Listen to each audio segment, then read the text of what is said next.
Ghost in the Machine by Patrick Carman. Thursday, September 23rd, 12:42 a.m. That's it. I'm calling the police.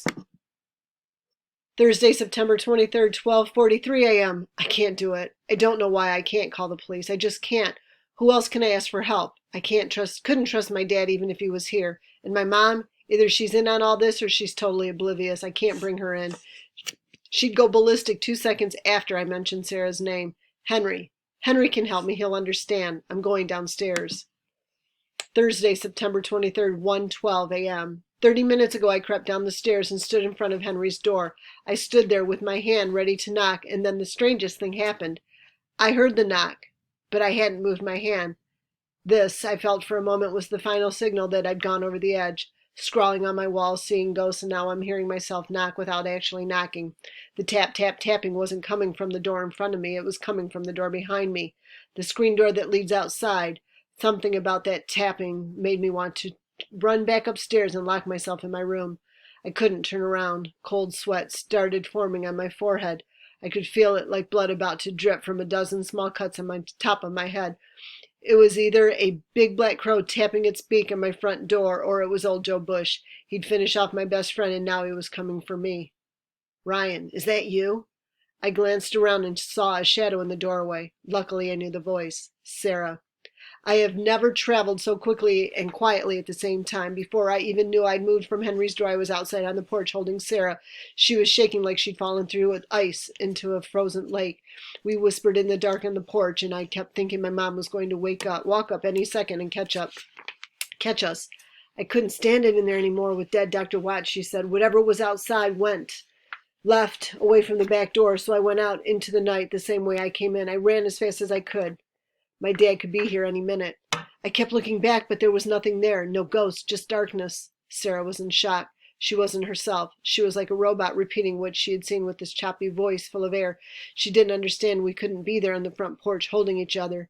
Sarah, my dad, or my mom for that matter. We can't get caught.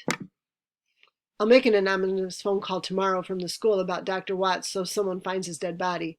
You're okay. That's the important thing. Can you make it home without me? I couldn't imagine getting caught. My parents had threatened over and over again to move away and leave Sarah behind if we didn't steer clear of each other. She had to go. Sarah reached into the back pocket of her jeans. I think Dr. Watts was planning to bring this with him to the Crossbones meeting. Hold on to it, will you? I think it's important. I didn't want the envelope, but I had to get Sarah moving. My dad was going to appear out of the dark any second. I could feel him coming up Main Street. I just knew. Sarah, you have to go, I said, taking the envelope out of her hand and guiding her toward the porch steps. For some reason, I felt like I was pushing her toward the edge of a cliff. I hadn't even noticed she had her camera with her. It was like an appendage, this metal whirling thing stuck to her hand. She carried it around so much I hardly paid any attention. I'll get my other camera from Longhorns later, like around 4, before it gets light outside. I was concerned about her after what she'd seen. You should get some sleep, I told her. You've been through a lot. She looked back at me all glassy-eyed, and I thought she might tumble down the steps. Gladys, your dad, and Darrell Bonner. Those 3 are all that's left. I wonder what they're going to say to each other. You don't need to go back there tonight, I told her. Promise me you'll get some sleep. Sarah didn't answer me. She moved off and got swallowed by the darkness. Be quiet out there, I warned. Maybe too late. You might run into my dad. Thursday, September 23rd, 1:31 a.m. Timing is everything when you're deceiving your parents. If they show up at just the wrong moment, everything blows wide open. The close calls add up, even until it feels like the end is inevitable. It feels like the truth is going to get out there eventually. The only question is when. I made it upstairs with the envelope in my sweaty hand, without Henry opening his door. But when I turned to face my room at the top of the stairs, someone was standing in front of it. It scared me so bad I nearly jumped down the stairwell and screamed for Henry to save me, but then I realized it was my mom. Not necessarily a good situation, but better than having a killer standing in front of me. What's wrong with everyone in this house? She said. I was just getting some water in the kitchen, I told her. I hate lying all the time. It's getting way too easy to come up with what I need on a moment's notice. Lying on demand was never a skill I intended to cultivate, honest. Did you see your dad down there? She asked. And this is the timing part I'm talking about, because just then the sound of the screen door squeaking drifted up the stairs. My dad was home, and I could tell that Mom hadn't known he'd gone out. She was his problem now, not mine. Go get back in bed, she said. I think she figured he and Henry had snuck out to have some last-minute fun or something. It didn't matter to me. All I knew was the focus was off of me. I was back in my room before my closed the door, and I was holding an envelope that was supposed to arrive at secret Crossbones meeting, but never did. Thursday, September 23rd, 7:15 a.m. I had a terrible dream last night. Dr. Watts wasn't dead. He was only sleeping. Sarah turned around, and Dr. Watts sat up. He'd been using the blue rock as a pillow, and he picked it up and held it over his head. "You're not allowed in here." Sarah turned at the sound of his voice, and Dr. Watts bashed my best friend in the head with the blue rock. The blue rock turned red, and I woke up. I couldn't go back to sleep for a while. There was no noise in the house. It was crazy quiet, which always makes me try really hard to hear the smallest sound. It's a bad habit because I do hear things if I listen too carefully. I thought maybe I heard my dad's whisper closer than it should have been from under my door.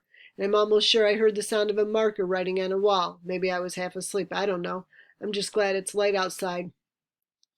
There's no word from Sarah, and I'm guessing she took me up on my recommendation and left the camera at Longhorns and got some nerve-calming sleep instead.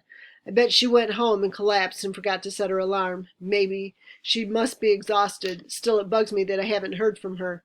I saw the ghost of Joe Bush just like she did. It was out there away from the dredge. It's been in my room while I've been sleeping. Of course, she's the one who found a dead body, not me. What if Sarah never made it home last night? What if she wandered down a dead-end street and came face to face with whatever it was she saw on her camera? I shouldn't have let her go out into the dark alone. A real friend would have walked her home. She's fine. She's probably on her way to school. Mad at me for not opening this envelope. I was too afraid to tear it open last night. I think I'll wait until after breakfast. Thursday, September 23rd, 10 a.m. I need to get a few timing issues down straight before I open the envelope. Everything is starting to feel connected. Okay, here goes. Last night was Wednesday night until midnight, and then it was Thursday. The Crossbones met last night right after midnight. Henry is scheduled to leave in a few hours. Also Thursday. Things are going to get awfully quiet around here after that. Good thing I'll be back in school on Monday. Another story ran in the paper this morning about burning down the dredge. They've moved it up again. It's now scheduled for demolition by flames on Saturday afternoon, 2 days from now. Leaving 2 nights to visit it. After that, no one is visiting the dredge ever again. I guess my point is that everything is converging. The Crossbones meeting, Dr. Watts' death, the burning down of the dredge, Henry going home, the house getting quiet, me going back to school. Where's Bonner in all this? I'm so sure he's involved in some sort of shady business with this whole thing. In fact, I'd bet my life on it. I can't wait to see what he says at the Crossbones meeting. Now, to the envelope. Thursday, September 23rd, 10:24 a.m. I'm just going to lay this out there as straight as I can because I don't know what else to do with information this important. What was in that envelope feels like kind of stuff that could get me killed. Part of me wishes I'd never opened it and that Sarah had never found it. The other part of me is feeling like we're incredibly close to piecing together the hidden past of the dredge and that this is the most interesting and exciting thing that's ever happened to me.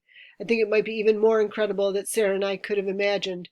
There were 3 pieces of paper in the envelope. Meeting notes, Boyle's formula, JB's trials and amendments, purpose of the code, systematic method for reclaiming the assets. Controversial lost papers by Boyle published.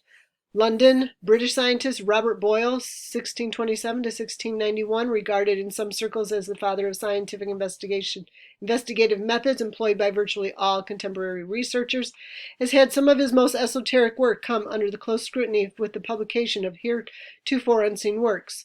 Revealing that Boyle spent many years dabbling in alchemy, these documents, to be published later this month by Scientific Quarterly's prestigious book division, primarily concern themselves with the scientist's pursuit of turning gold into other precious and non-precious metals, and vice versa. Reaction from British historians has been consistently negative so far, calling on SQ to halt publication in order to protect the good name of Sir Boyle. Boyle's alchemical formula for separating and liquefying gold is tested and amended by Joseph Bush and Ernest Watts, M.D. Make a paste of equal parts antimony and stibnite, being careful with your hands and lungs. Distill the delinquency And keep the liquid in a non-porous container. Mind the alkalinity. It will not keep its potency beyond 30 minutes, so work quickly. Place the rocks or minerals that appear to contain gold in this liquid and cover with a tight seal. Be careful not to breathe the fumes at this stage. After 20 to 25 seconds, open the container. The rocks will appear unchanged apart from the dusty white coating, much like the congeal of dead amniotic salt. Move the rocks to a container of distilled water. Must be distilled properly, and the water will turn dark gray almost immediately. Wait at least 50 seconds, but no more than 80, and pour through a fine mesh screen. True gold will remain in the screen in granular form. Now grind a small measure of auric seeds, granules, to a fine powder, and add a drop of the liquid saved from the delinquent's process. Pour into the gold, granulate on top. The gold will liquefy on contact at working temperatures between 39 and 97 degrees Fahrenheit and remain liquid for up to 17 minutes. It can be poured into a mold in sections as it is prepared until the mold is filled. Wait 30 minutes after the final pouring before removing the block of gold. So basically, what Robert Boyle was trying was to discover a way to change gold into something else. He actually discovered something else entirely. This is a kind of common in science, I guess, searching for one answer and stumbling onto another. Boyle never did figure out how to turn copper into gold or gold into iron, but he did figure out two other very interesting things. The first was how to quickly and easily separate gold from anything else, so that gold particles embedded in rocks could be freed and purified. Second, he figured out how to chemically alter gold in order to liquefy it without the use of heat, so that particles of gold could be liquefied and gathered together into larger units without a change in temperature. All of this was done through chemical alchemy, and all of it remained secret even after the publishing of the Lost Boyle papers. It was Dr. Watts and Joseph Bush who thought to expand on Boyle's ideas and actually put them into practical use. Dr. Watts conducted the experiments, and Joseph Bush wrote the paper and put the theories to the test within the dredge itself. Clearly, Joseph Bush was a lot smarter than anyone imagined. The papers give no details of the actual use of these theories and practices, so I'm left to wonder about a lot of things. Did the secret society find out about these processes? Did Joseph Bush use the processes only to have other members of Crossbones turn on him? Did the members of Crossbones steal some quantity of gold from the dredge? If so, where did they hide it? And why are so many members of the Crossbones dead? Are they killing each other off in search of what or where Joseph Bush hid? Or is someone outside of the Crossbones killing off Crossbone members? One thing stands above everything that fell out of this mysterious envelope: the ghost of Joe Bush. It wants revenge, and for some reason, it's turned its gaze on me and Sarah.